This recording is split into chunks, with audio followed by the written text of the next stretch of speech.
menuju dan melewati ulang tahun yang masih, malah kita membahas kitab Wahyu ya, yang berisi pesan Tuhan Yesus kepada 7 gereja ya, 7 pesan 7 gereja. Nah, minggu lalu kita sudah membahas pesan Tuhan Yesus bagi gereja Efesus ya. Minggu ini kita akan bahas pesan Tuhan Yesus kepada gereja Smyrna ya. Jadi bagi yang nggak familiar nih sama Smyrna, itu berarti harus dengerinnya lebih serius lagi, karena makin nggak familiar, makin harus lebih mendengarkan lagi. Nah, pada zaman itu ada kaisar yang dianggap Tuhan atau mau dirinya disembah selainnya Tuhan. Jadi bosnya mau disembah, dan even di Indonesia aja ada beberapa public figure yang memang setiap mereka terima kasih gaji atau apapun itu, mereka mau disembah, ya kan? Maksudnya memang ada di mana-mana gitu ya. Nah, ini pada zaman itu mereka mau disembah selayaknya Tuhan, kaisar itu mau disembah selayaknya Tuhan, tapi Rasul Yohanes menolak menyembah berlutut kepada kaisar, makanya diasingkan ke Pulau Patmos ya. Nah, banyak pakar teologi berpendapat Rasul Yohanes itu berusia di pertengahan sekitar 85 tahun, dan banyak pakar teolog juga dari kumpulan data yang ada berpendapat bahwa Yohanes sebelum diasingkan ke penjara Pulau Patmos, Yohanes itu direbus hidup-hidup di air panas sampai dalam kondisi kritis, hampir mati. Diasingkan, sebelum diasingkan malah direbus ya. Kalau yang udah tahu, kalau kita makan sabu-sabu, kalau daging lebih lama dari 10-20 detik, keras ya, jadi keras. Bayangkan kalau direbus hidup-hidup ya kan, parah ya kan. Jadi kondisinya dikatakan seperti sekujur tubuhnya itu dibungkus seperti mumi. Ya, kalau tahu mungkin zaman-zaman Firaun ada mumi, itu dibungkus seperti mumi. Tapi di tengah luka, di tengah kritis hampir meninggal, seperti mumi hidup di zaman Mesir dan diasingkan ke penjara Pulau Patmos, Yohanes malah mendapatkan pesan Tuhan, yaitu salah satunya kitab Wahyu yang kita bahas ini minggu kedua. Maka judul khotbah saya hari ini adalah Forged Under Pressure ya. Jadi ditempa dalam tekanan, dibentuk dalam tekanan. Jadi bicara iman di dalam tekanan. Mari kita baca firman Tuhan kepada jemaat di Smyrna. Bareng-bareng 3-4. Dan tuliskanlah kepada malaikat jemaat di Smyrna, inilah firman dari yang Allah dan yang akhir, yang telah mati dan hidup kembali. Aku tahu kesusahanmu dan kemiskinanmu, namun engkau kaya. Dan fitnah mereka yang menyebut dirinya orang Yahudi, tetapi yang sebenarnya tidak demikian. Sebaliknya mereka adalah jemaah iblis. Jangan takut terhadap apa yang harus engkau derita. Sesungguhnya iblis akan melemparkan beberapa orang dari antaramu ke dalam penjara, supaya kamu dicobai dan kamu akan beroleh kesusahan selama 10 hari. Hendaklah engkau setia sampai mati, dan aku akan mengaruniakan kepadamu mahkota kehidupan. Siapa bertelinga, hendaklah ia mendengarkan apa yang dikatakan Roh kepada jemaat-jemaat. Barang siapa menang, ia tidak akan menderita apa-apa oleh kematian yang kedua. Nah, pesan Tuhan bagi gereja Smyrna dengan lokasi zaman modernnya adalah di sekitar Turki ya. Mungkin di Susan sempat terbang ke Turki. Nah, Smyrna adalah kota yang besar, yang indah, pusat pendidikan dan kebudayaan, kota perdagangan yang kaya. Tapi memang di tengah secara finansialnya kaya, tapi memang dikenal dengan penyembahan berhala, dewa-dewa Sibel, Apoli, Asklepios, Aphrodite, dan ada kuil besar Zeus, bukan film. Tetapi penyembahan dewa-dewa pagan itu, tapi pada saat itu mulai bergeser, bukan ke arah dewa pagan, tetapi mulai ke penyembahan kepada Kaisar Romawi. Nah, awalnya dibangun kuil-kuil dewa bangsa Romawi. Lalu penyembahan ke makam atau mayatnya Raja Romawi. Ya akhirnya berlanjut raja atau kaisar yang hidup yang pengen disembah. Awalnya dewanya, keduanya makamnya, ketiganya lah saya yang hidup. Nah itu awal mulanya ya. Nah Kaisar Roma Domitian yang pertama kali meminta dipanggil Lord atau Tuhan, dan itu meminta disembah sebagai tes loyalitas, tes kesetiaan ya. Jadi kalau pindah warga negara harganya dinaikkan ya, betul ya. Jadi mesti setia gitu ya. Ada tes loyalitas ya. Dan di pemerintahan Kaisar Domitian lah Rasul Yohanes itu diasingkan ke penjara Pulau Patmos tadi, yang direbus dulu tapi bukan mie instan, di mana Yohanes mendapatkan penglihatan. Nah setahun sekali rakyat itu diharuskan membakar dupa di altar untuk menyembah kepada patung kaisar. Lalu kalau udah, mereka dapat sertifikat. Oh, yang ini udah nih, kayak kemarin kita vaksin. Kalau udah vaksin dapat sertifikat kan? Walaupun di Amerika ada yang tertangkap suster itu memalsukan vaksin. Jadi ternyata udah vaksin 3 kali tapi bohong ya kan? Nah ini juga dapat sertifikat ya. Mungkin mirip sama kayak kita, katanya ada wacana kalau kita BPJS kesehatan yang nggak aktif, maka kita nggak bisa bikin atau perpanjang paspor dan SIM ya. Pernah dengar ya? Jurusan ya. Memang lagi ada wacana seperti itu. Ya mungkin mirip kayak gitu ya. Jadi kayak kalau nggak lakukan A, maka nggak bisa mendapatkan hal-hal yang lain gitu ya. Nah, makanya walaupun Smyrna tadi dikatakan kotanya kaya, tetapi kok tadi dikatakan aku tahu mengenai kesusahanmu dan kemiskinanmu. Karena walaupun Smyrna adalah kota yang kaya, tetapi anak-anak Tuhan di sana dibilang miskin di hadapan manusia. Tetapi di hadapan Tuhan engkau kaya. Firman Tuhan, namun engkau kaya. Kaya di hadapan Tuhan, kaya imannya, kaya kedewasaannya, kaya sifatnya, kaya semangat rohaninya. Nah, Kristen di Smyrna itu terkenal miskin dan susah karena mereka susah, dipersulit semuanya. Kayak tadi, kalau nggak ada BPJS kesehatan, nggak ada SIM sama paspor. Nanti kalau nggak dipasang chip, nggak bisa beli makanan. Jadinya jadi petani. Nah, mereka itu dipersekusi, akhirnya susah dapat kerjaan. Kalau yang dapat kerjaan, mereka dipecat dari pekerjaan mereka. Mereka diperlakukan nggak adil.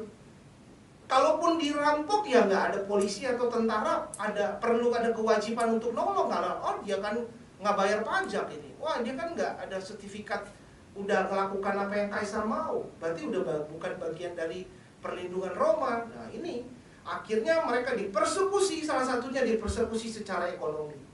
Makanya mereka miskin dan menderita dan kesusahan. The poorest but the purest. Yang paling miskin tetapi paling murni.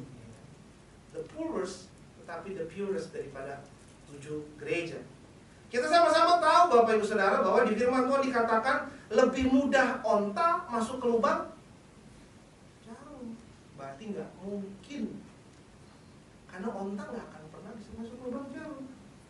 Dibanding katanya orang kaya masuk ke dalam kerajaan sorga.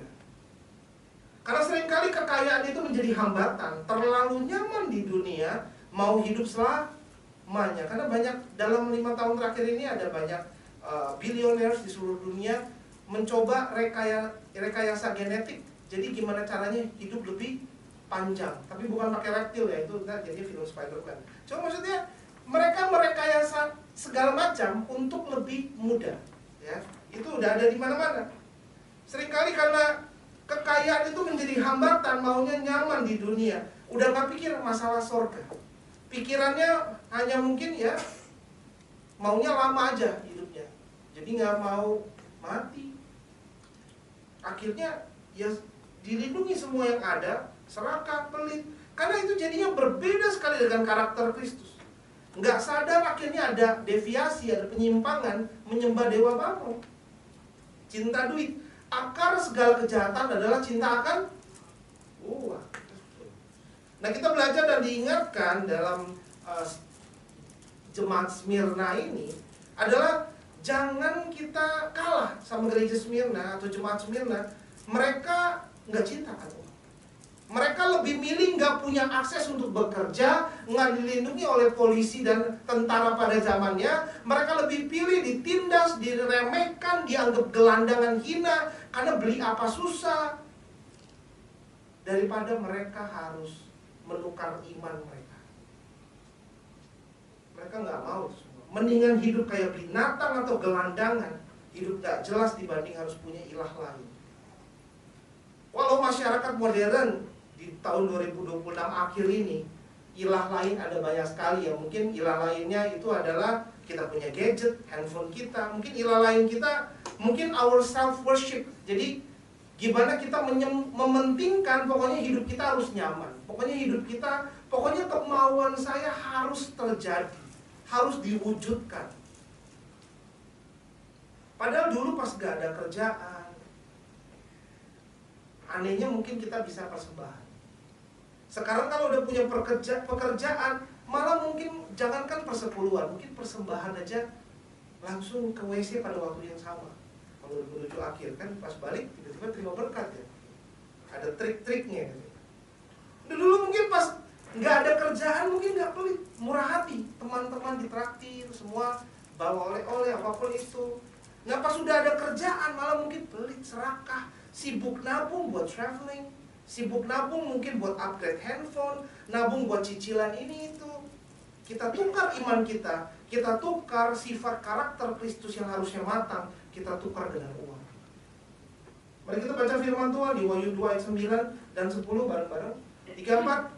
Aku tahu kesusahanmu dan kemiskinanmu, namun engkau kaya.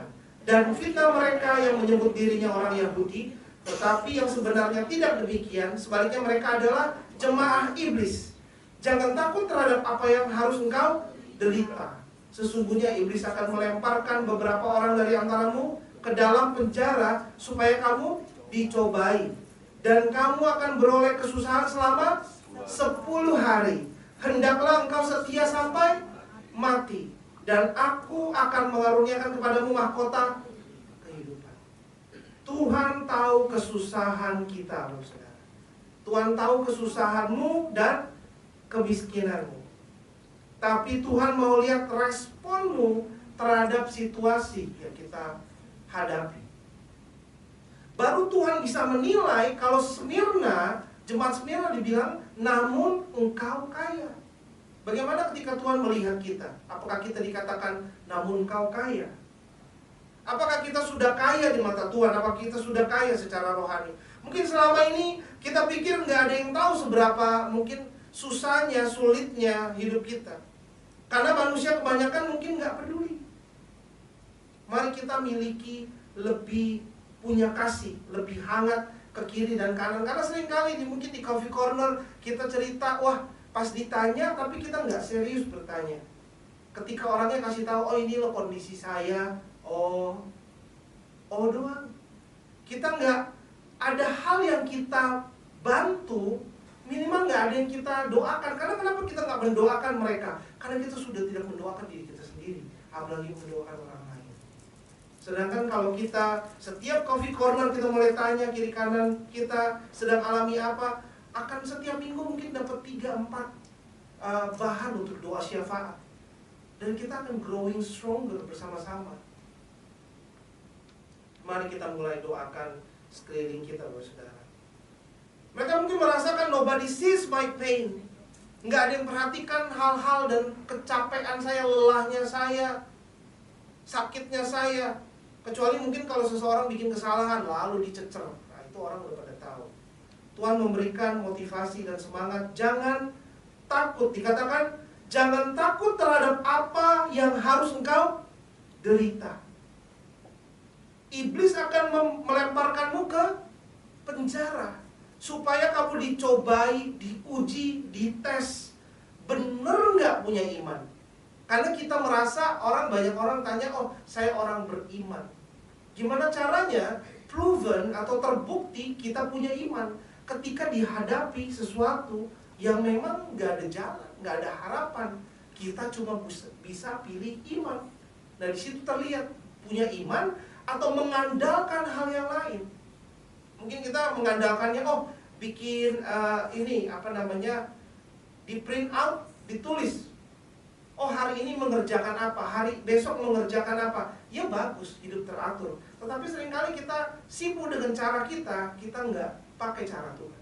Kita nggak mulai hari dengan doa. Ketika hadapi masalah kita nggak mulai dengan doa. Kita nggak tahu ketika kita berdoa apakah benar Tuhan tolong apa enggak.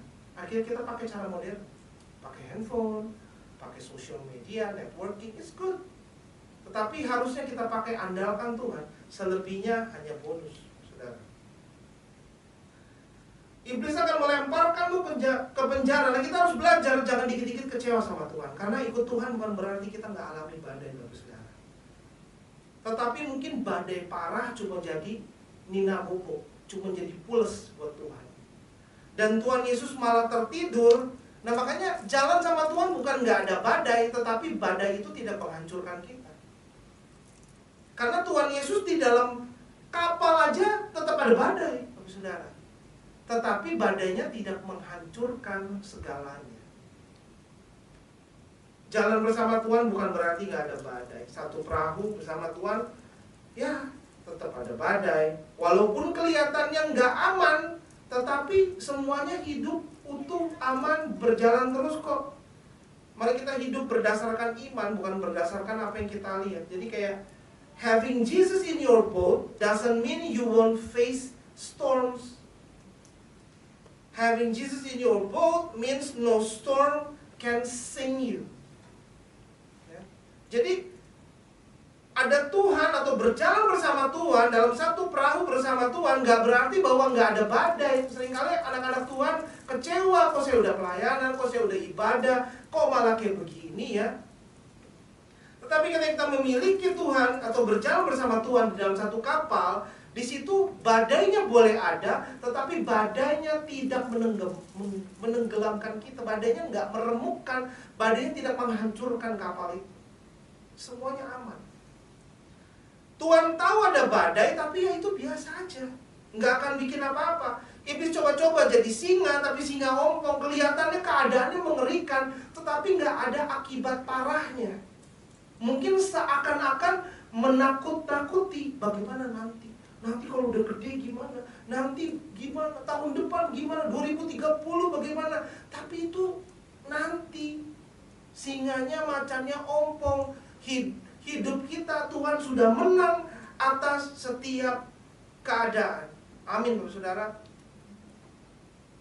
Jangan dikit-dikit tenggelam dalam kekhawatiran. Jangan takut. Karena Tuhan katakan dalam firman Tuhan, stop takut. Do not fear. Jangan takut. Karena khawatir kita, ketakutan kita gak akan menambah apa-apa. Kita panik, kita stres, seringkali menjadi salah.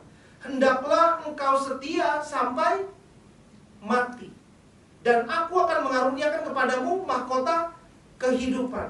Nah, Tuhan gak bilang badainya akan berhenti. Kita harus kenal Tuhan. Makanya dikatakan perjalanan pengenalan akan Tuhan. Kalau kita gak kenal Tuhan, kita seperti bayi yang bilang kalau ada Tuhan, Superman. Kita didinamobokan seperti film-film Avengers. Kalau ada superhero, badainya harus reda. Tapi bagi para pejuang-pejuang kehidupan, kita udah tahu, kita udah alami. Mungkin ada 200 badai yang di belakang kita pernah alami. Ketika Tuhan ada, seringkali badainya nggak reda.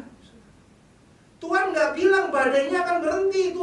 Tuhan bilang, mungkin dikatakan Tuhan ngomong tadi, pesan Tuhan kepada Smyrna, orang udah miskin, udah susah, udah parah. Tambah dia bilang apa? Akan datang persekusi yang tambah parah. Kamu akan dipenjara, tapi kamu harus setia sampai akhir. Seringkali kita pikirannya maunya Tuhan kayak superhero, tetapi kita lihat pelajari sisi Tuhan.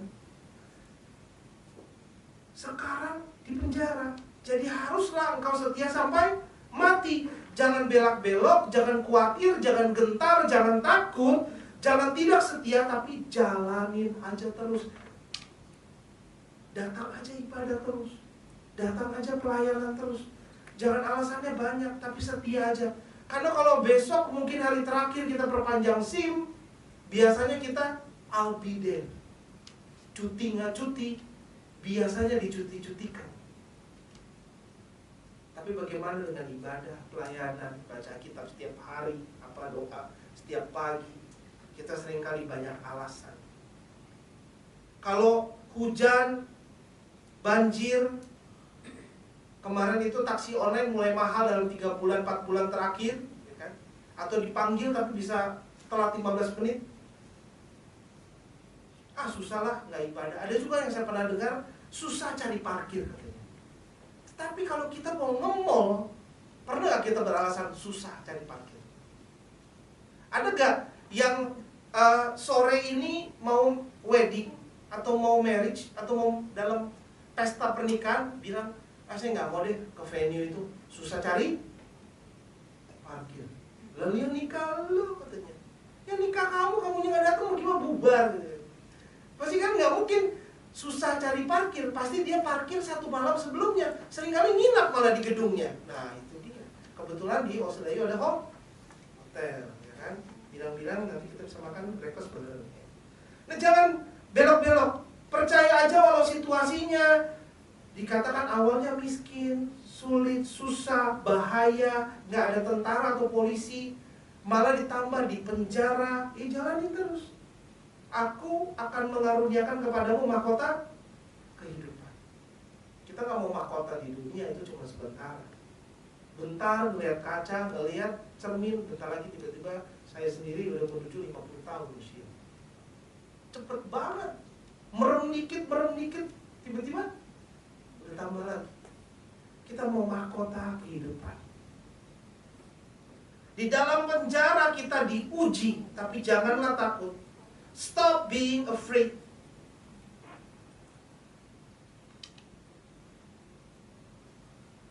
Seharusnya iblis tuh mau kita di penjara atau kita maunya ngalamin kesulitan itu dalam waktu lama. Justru kita lihat positifnya. Tuhan kasih tahu kita dulu, bayangkan guys, kita dalam keadaan udah miskin, sulit, udah setengah mati. Katanya dikatakan secara historis mereka seringkali dirampok. Karena gini loh, ketahuan dari bajunya, tampangnya, kulitnya. Ini udah tahu nih, oh ini ngecek nih. Oh ini udah tahu nih, oh ini kayaknya dari rambutnya, oh ini orang timur. Udah ketahuan gitu loh. Jadi udah ketahuan ini orang-orang yang kemarin itu gak dapat sertifikat Jembah Kaisar. Jadi suka dibully dan dirampok. Mereka sering dirampok, makanya miskin. Tiba-tiba kabarnya tambah di penjara katanya. Bagaimana? Tapi kita bayangkan, Tuhan kasih tahu dulu sebelumnya. Nomor 2, Tuhan bilang hanya 10 hari. Ya. Kesusahannya hanya 10 hari. Jadi itu hanya sebentar. Tetapi kehidupan setelahnya itu sesuatu hal-hal kekekalan bersama Tuhan. Mungkin dari beberapa dari kita merasa pencobaan saya lebih lama dari 10 hari. Ya kan? Kayaknya udah 10 tahun deh. Misalnya, tapi begini. Ada expression ya, secara Greek expression atau dalam bahasa aslinya kayak gini. Misalnya kita jatuhin, tapi saya udah nggak lakukan ini lagi, waktu lebih kecil ya. Kalau jatuhin makanan, lalu kita bilang aman, belum 5 menit, terus kita makan kan? Ya kan, yang ganggu bertobat, ya kan? Jadi ya kan kalau kita jatuhin makanan, terus kita suka ngomong aman belum 5 menit, tapi apakah kita pakai timer? 1, 2, iya 4 menit 30 detik, enggak kan? Jadi jatuhnya 2 detik kita bilangnya aman belum 5 menit. Dulu kita makan, sekarang jangan.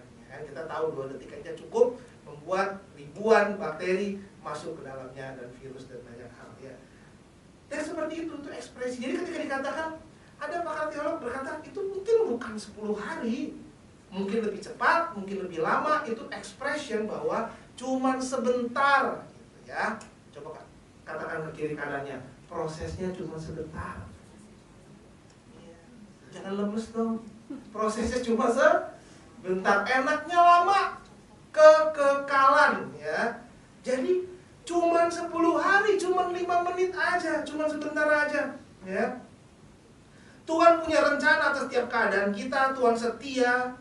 itu atas rencananya kepada hidup kita. Jadi kita jalan aja terus. Kita jalan aja terus.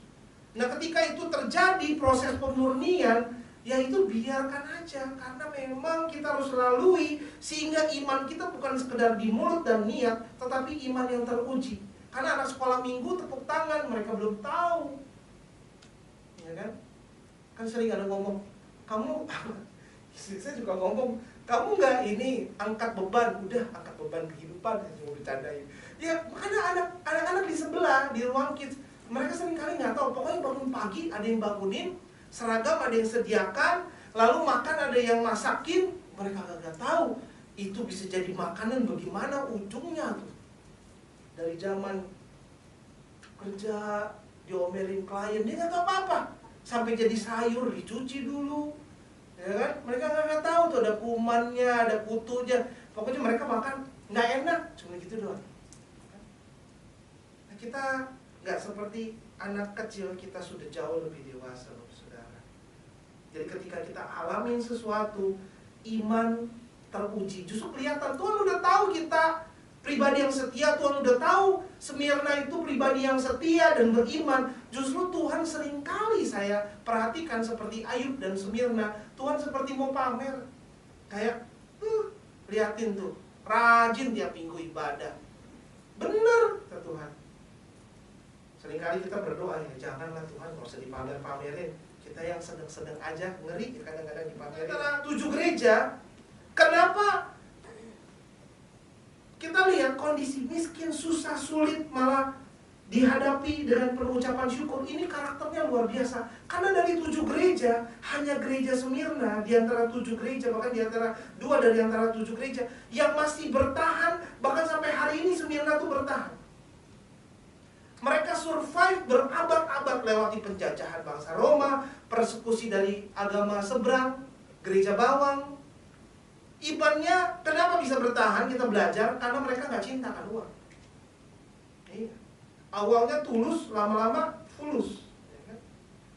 Harusnya kalau dikatakan nggak apa-apa, mereka tuh nggak apa-apa, susah, miskin, sulit, masuk penjara, nggak mau tukar Tuhan dengan kekayaan.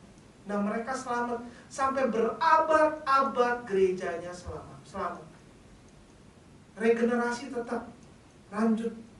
Mari kita stop kecewa, menyalahkan Tuhan atas keadaan gak enak, Bapak Saudara. Jangan tukar iman Bapak Saudara dengan uang, kenyamanan, impian, apapun yang jadi berhala, Bapak Saudara. Kita baca firman Tuhan sama ayatnya, cuman lebih pendek supaya kita lebih menegaskan apa yang dibahas. Kepada jemaat di Smyrna, Wahyu 2:8-4. Dan tuliskanlah kepada malaikat jemaat di Smyrna, inilah firman dari yang awal dan yang akhir, yang telah mati dan hidup kembali. Aku tahu kesusahanmu dan kemiskinanmu, namun engkau kaya. Nah, itu di bawahnya mereka juga difitnah ya. Dan jemaah ada yang iblis lagi kan. Jadi fitnah lagi, ngalamin pefitnahan. Nah, kata asli Smyrna itu berasal dari kata mir atau mur, atau ingredient dari emas, kemenyan, dan mur yang dibawa oleh orang Majus kepada baby Jesus. Jadi emas, kemenyan, dan mur, mir, Smyrna. Nah, mur ini parfum atau wangian yang diberikan kepada tubuh seseorang ketika mereka meninggal. Di kota Smyrna ini adalah kota di mana tinggi angka persekusinya bagi orang percaya. Ya, banyak pakar kita berpendapat bahwa ya kaitan mur dengan kondisi Smyrna itu seperti seperti kematian. Ya, kematian orang-orang Kristen karena di situ dipersekusi. Di situ kayaknya sulit banget, ya kan? Mereka ditertawakan, direndahkan, rasanya sedih, kecewa, banyak kehilangan. Tapi kita lihat di satu sisi ketika baby Jesus dilahirkan, itu ada orang Majus membawa emas, kemenyan, dan mur. Ini satu image yang baru, di mana ketika orang di dunia mengatakan bahwa Smyrna, mur itu kematian, kayak mampus kamu, mampus loh, ya kan? Tapi ketika baby Jesus dikasih emas, kemenyan, dan mur, mur itu berbicara kehidupan, harapan. Baby Jesus lahir, bicara kelahiran bukan kematian. bicara harapan, bicara kelahiran, bicara sesuatu hal yang bangkit.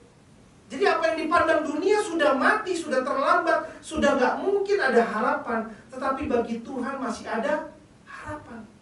Nggak ada kata terlambat, saudara. Apa yang dipandang hina, apa yang dipandang sudah mati, tetapi jadi hidup di mata Tuhan. Kita berjalan bersama iman. Mungkin ada beberapa dari kita yang mungkin bergaul di dunia kerja atau teman pas mungkin masa sekolah. Lalu ketika mereka melihat kita, ada yang seperti temannya Ayub, kayak makanya kamu mau bikin dosa apa? Seperti diremehkan, rasanya banyak salah, banyak gagal, seperti tercium kematian gitu. Semirna. Tapi pesan Tuhan buat kita hari ini, buat para MIC hari ini, kita bisa bangkit berdiri dan berkata, kita nggak mencium parfumnya kematian, tapi kita mencium kebangkitan, kehidupan, kelimpahan. Amin, Bapak Saudara.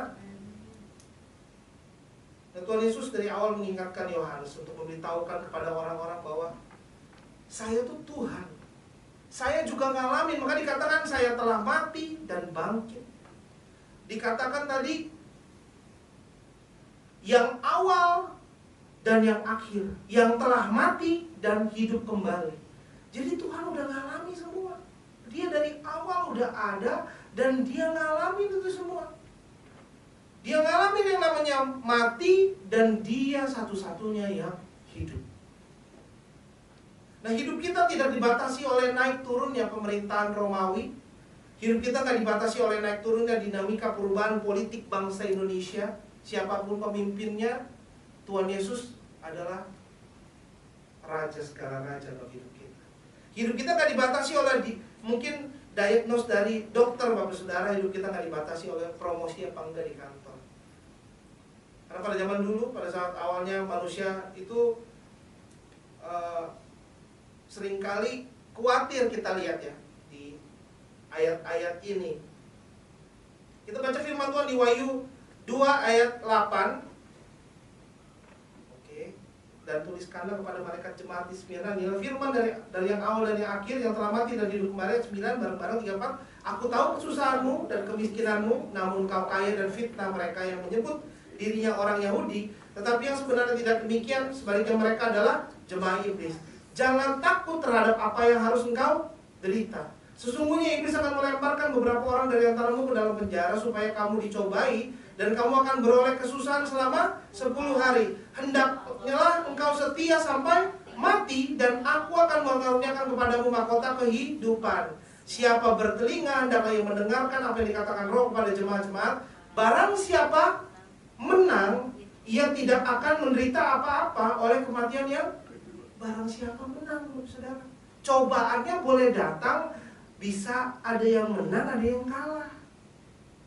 Barang siapa menang, menang atas cinta akan uang, menang atas tidak menyalahkan Tuhan ketika alami miskin, susah, sulit, penjara, menang atas tes, ujian, pencobaan, alami hal-hal, setia sampai mati. Bahkan apa dikatakan, bukan hanya setia sampai tua, tetapi setia sampai mati. Maka ia tidak akan menderita apa-apa oleh kematian yang kedua. Nah, dikatakan tadi, aku tahu kesusahanmu. Dalam bahasa aslinya itu telepsis, yaitu bicara crushing pressure. Jadi seperti ditumbuk sampai remuk dan hancur. Mungkin kalau ada gambarnya kayak ya, kayak gitu ya. Yang kanan itu katanya ada orang ketiban batu lah ya, katanya meninggal di tempat lah, kayaknya di Amerika di kanan. Nah, itu mobil ya. Jadi kalau ada batu longsor, remuk, rasanya kayak begitu. Aku tahu kesusahanmu, remuk, jiwa capek rasanya. Tuhan tahu, Bapak Saudara. Tetapi Tuhan alami. Seperti Yesaya 53 ayat 5, tetapi dia tertikam oleh karena pemberontakan kita, dia diremukkan oleh, yang habis ini nextnya, dia diremukkan oleh karena kejahatan kita. Ganjaran yang mendatangkan keselamatan bagi kita ditimpakan kepadanya, dan oleh bilur-bilurnya kita menjadi sembuh. Diremukkan. Dia udah alami, saudara. hati dia remuk oleh muridnya sendiri, dikhianati. Jadi ketika Tuhan bilang, aku tahu kesusahanmu dan kemiskinanmu, kita bisa percaya sama Tuhan. Dia alami. Dia tahu rasanya remuk tuh kayak apa. Dia ngomong dari pengalaman. Nah makanya Bapak Saudara, apa tekanan yang kita rasakan? Apakah ada yang mengalami tekanan financial, tekanan mungkin dari orang tua atau keluarga, tekanan mungkin tekanan sosial, tekanan di dunia kerja, mungkin tekanan di sosial media, karena orang yang nggak kenal sama kita aja bisa tahu tekanan terhadap kita. Di like, mungkin nggak, untung ada tombol dislike, like, dislike lagi kan. Kalau nggak ada yang ngerjain follow, subscribe itu kayak meneror banget. Atau mungkin ada tekanan sosial di mana harus update lah. Jadi kita kehilangan momen yang nyata, lalu kita sibuk mengambil angle untuk kemudian hari. Tetapi yang sekarang kita nggak kelola. Habis itu kita mau memuaskan orang-orang yang kita nggak kenal. Mungkin ada juga tekanan secara emosi, tekanan kejiwaan, tekanan spiritual, mungkin spiritual attack. Kalau kata Maxwell, serangan, ya kan? Ada serangan gitu. Ada juga tekanan fisik. Nah, mengikut Tuhan Yesus bukan berarti mendadak semua tekanan dalam kehidupan itu menghilang gitu saja. Enggak. Ya, following Jesus doesn't mean bahwa pressure-nya tiba-tiba evaporated, hilang gitu aja. Tetapi seringkali kalau kita nggak disiplin, kita bikin ada tekanan di hidup kita. Kalau kita nggak disiplin makan, lutut kita ada tekanan, rasanya ngilu ya. Yang udah ngalamin mungkin usianya lumayan banyak, atau berat badannya banyak, entah salah satunya kan. Kalau kita nggak disiplin jaga makan, kita nggak disiplin olahraga, banyak tekanan ya kan, yang kita bisa alami. Kalau kita kebiasaannya bohong, dikit-dikit ngeles pembenaran diri, ya siap-siap aja mungkin hidup dalam dunia kerja bisa ngalamin tekanan. Mungkin kita ngalamin tekanan, tapi kita mesti sadar bahwa seringkali setan itu memberikan tekanan.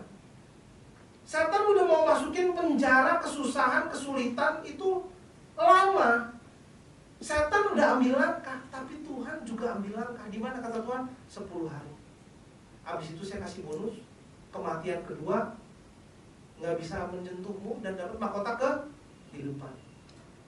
Setan kasih badai, Tuhan juga ngambil langkah. Tuhan yang tidur di dalam kapal, ngapain kita panik? Tenggelamlah bersama Tuhan. Iya kan? Kalau tenggelam lebih parah yang tidur kan?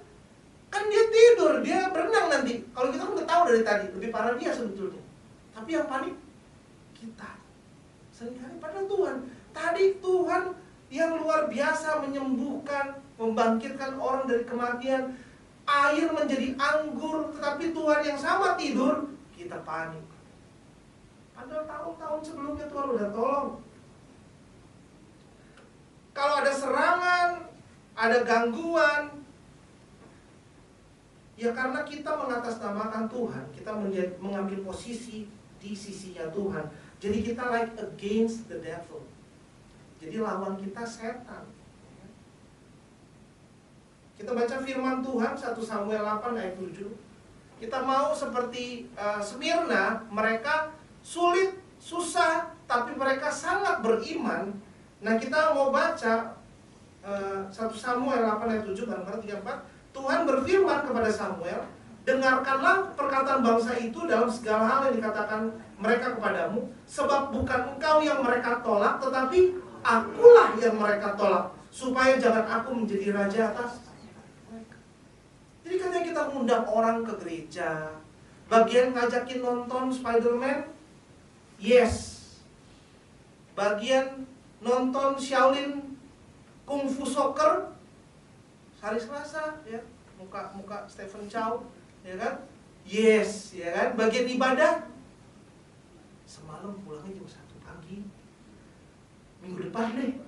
Masalahnya ada yang rapotnya kemarin ketahuan. Pas dicek di Kids, datanya setahun cuma 2 kali, ya. Ketahuan. Bilangnya minggu depan, tapi kok setahun 2 kali, berarti kan bukan minggu depan, tahun depan. Ya. Kalau kita kendor sedikit, itu bukan minggu depan loh saudara.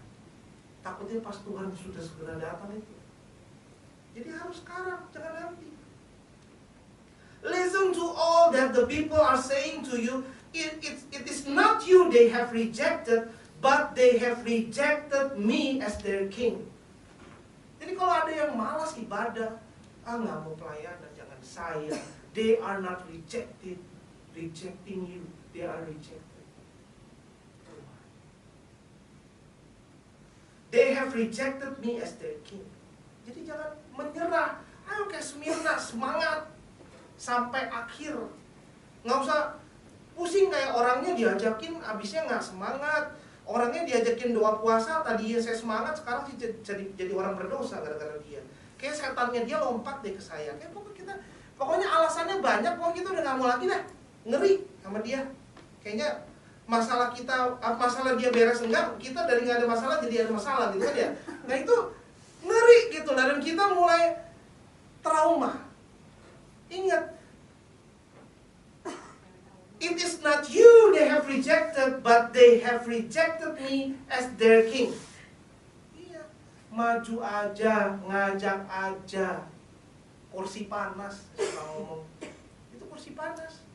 Mau masuk ke dalam kerajaan sorga, ya barengan kasih semangat setia sampai akhir. Karena tadi dikatakan setia sampai mati, dikatakan dia nggak diperhalus, sudah setia sampai akhir itu indah. Setia sampai mati, kalau setia sampai akhir kan diangkat dalam kereta kemuliaan itu setia sampai akhir. Kalau setia sampai mati, nggak ada indah-indahnya sebetulnya.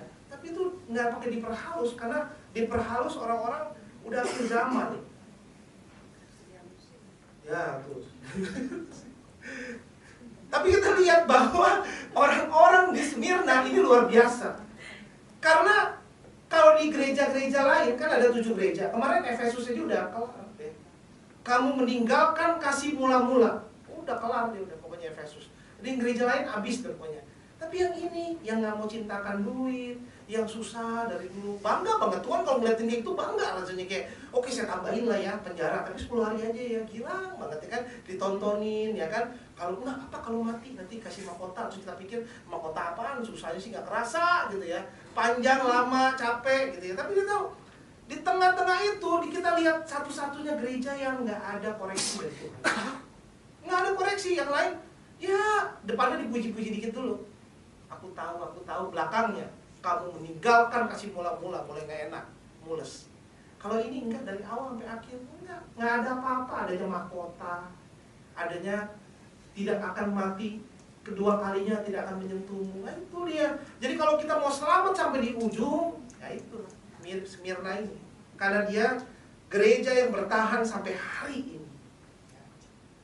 Jadi kita baca Tuhan gak angkat itu tekanan, tetapi justru dia datang untuk mempersiapkan gereja untuk bertahan gigih maju terus dalam tekanan.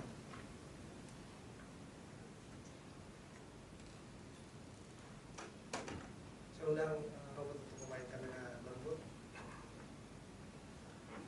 Kalau sampai Tuhan tuh nggak jawab doa kita, jangan takut Bapak Saudara. Karena seringkali kalau lagi ujian itu gurunya diem kan? Atau gurunya nyanyi. Kalau guru tanya, ada pertanyaan? Ada yang mau saya bantu? Nggak mungkin, namanya lagi tes. Diam dia. Udah kelar. Baru dikomentarin, Efesus sama Smyrna. Kalau Efesus, kamu meninggalkan kasih mula-mula. Kalau yang kedua, urusannya mahkota kehidupan. Walaupun Tuhan kelihatannya diam, tidur, bukan berarti Tuhan nggak ada. Tuhan ada di kapal. Dia nggak kemana-mana, saudara.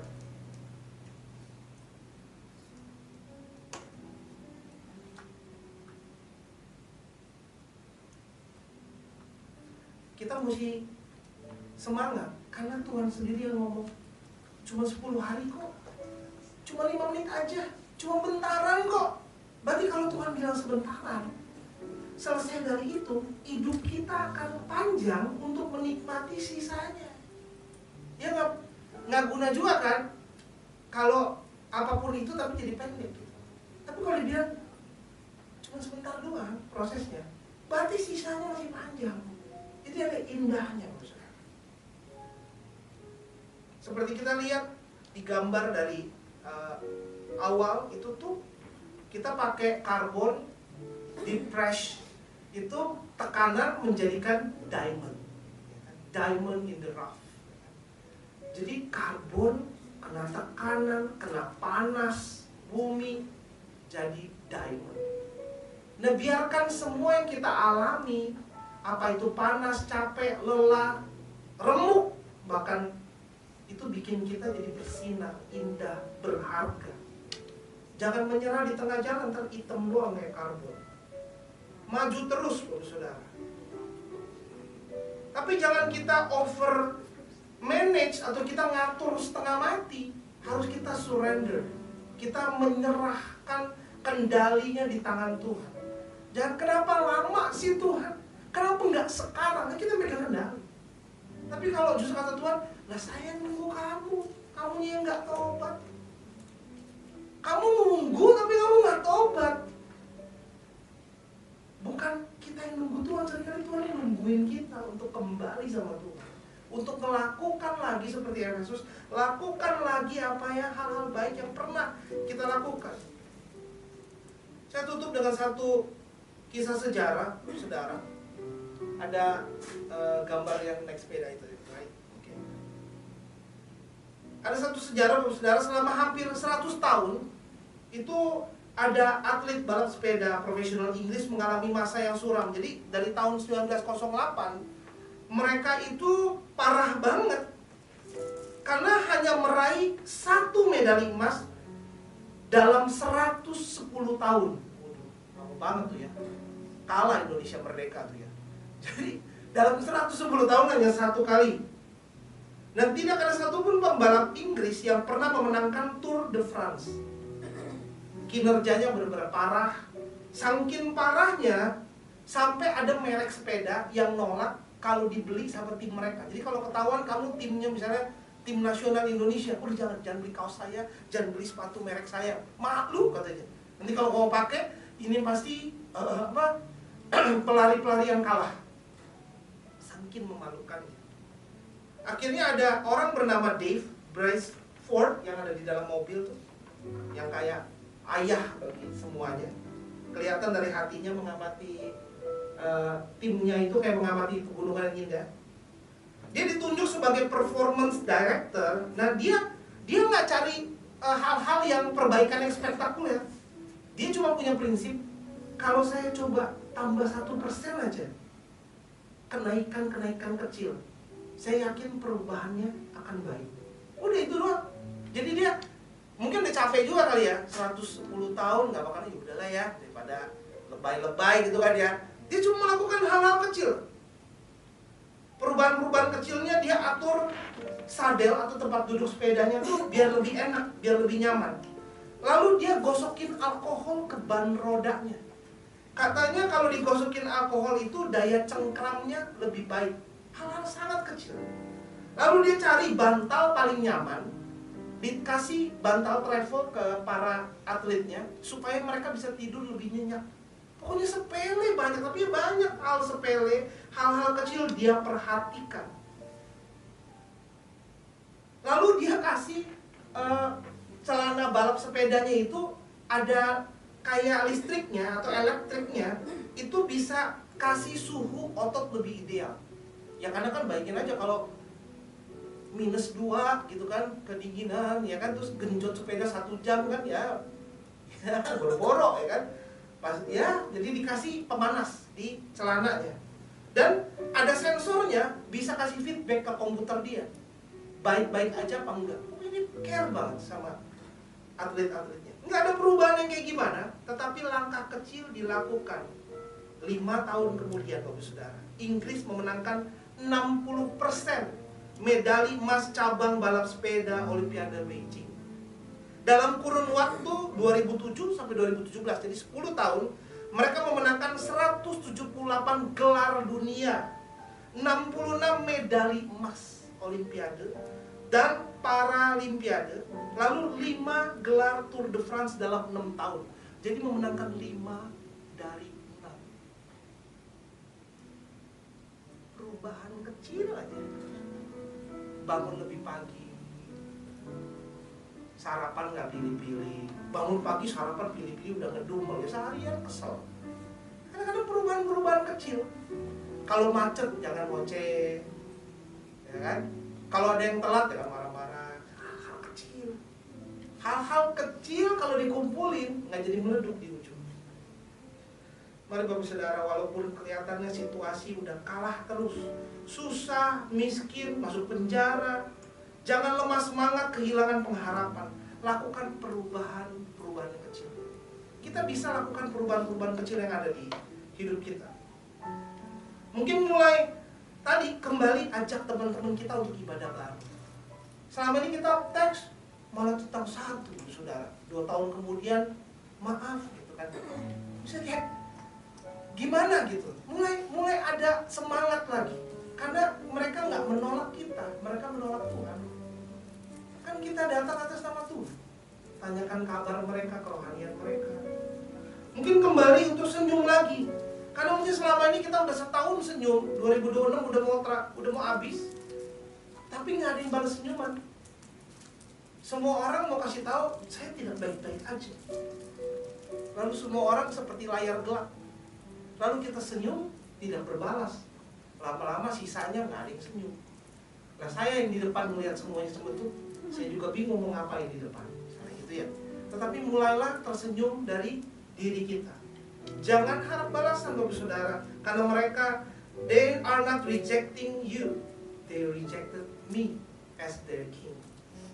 Jangan lelah hatinya, karena hati Tuhan lebih lelah sama mereka.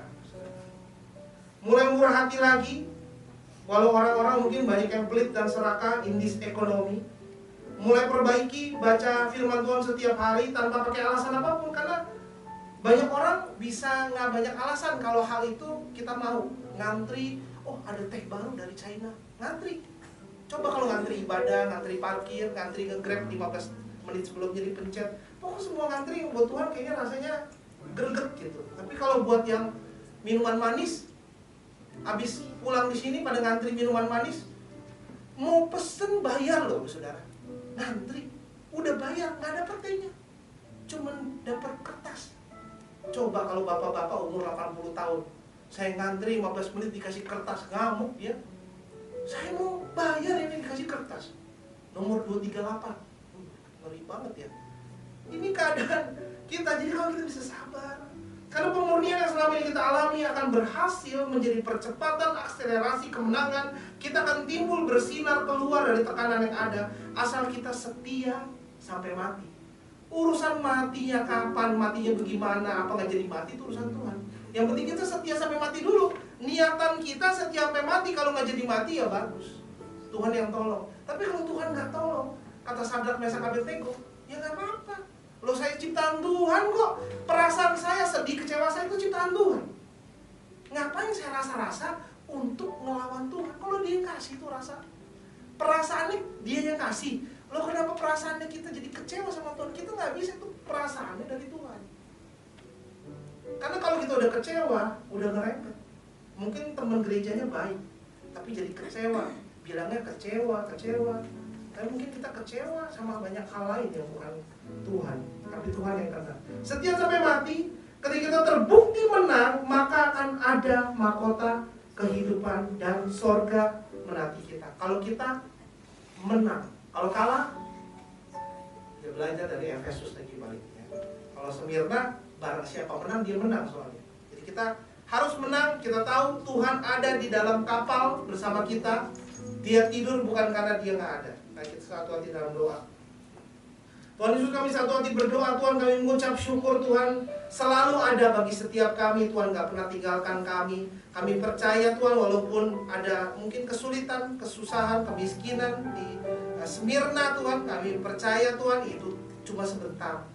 Dan justru enaknya lama, nyamannya lama, berkat-berkat Tuhan, perlindungan nyata Tuhan ada lama bagi anak-anak Tuhan yang mau setia sampai akhir. Kami percaya Tuhan, Kau ada Tuhan, bangkitkan iman-iman yang ada di dalam ruangan ini, bahkan yang menonton online. Kami percaya Tuhan, kami membutuhkan urapan yang baru di akhir dari akhir zaman ini Tuhan.